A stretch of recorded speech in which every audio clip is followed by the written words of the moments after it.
Hello everyone, welcome to our channel BR Education Lab and I am with you Bazlur Rahman. আজকে আমরা আলোচনা করব English গ্রামারের name of animals and their babies, অর্থাৎ বিভিন্ন পশু পাখি এবং তাদের বাচ্চাদের ইংলিশে কি বলা হয়। প্রথমে চলে আসব ডগ, কুকুরের বাচ্চাকে বলা হয় পাপ্পি।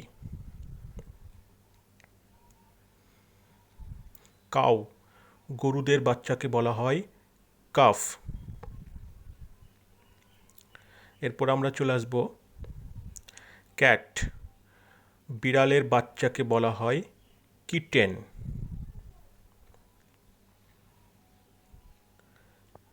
টাইগার অর্থাৎ বাঘেদের বাচ্চাকে বলা হয় কাভ।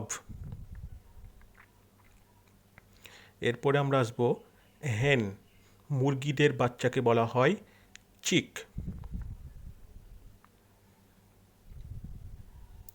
শিপ, ভেড়াদের বাচ্চাকে বলা হয় ল্যাম। এরপরে আমরা আসব এলিফ্যান্ট অর্থাৎ হাতি, হাতিদের বাচ্চাকে আমরা বলবো কাফ। এরপরে আসব লায়ন, সিংহদের বাচ্চাকে আমরা বলবো কাব।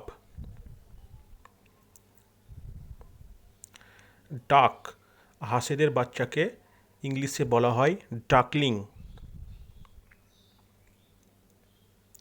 এরপরে আমরা আসব ডিয়ার, ডিয়ারের বাচ্চাকে আমরা বলবো ফান।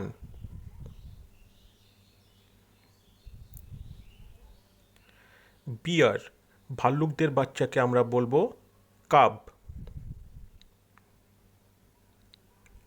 এরপর হর্স, ঘোড়াদের বাচ্চাকে ইংলিশে বলা হয় ফোল।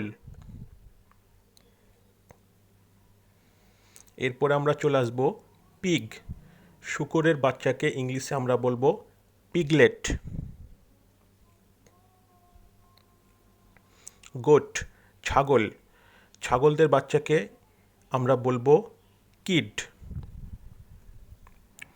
তাহলে আজকে এ পর্যন্তই। Thank you everyone for watching my channel. সকলকে অসংখ্য ধন্যবাদ। Keep watching BR education lab.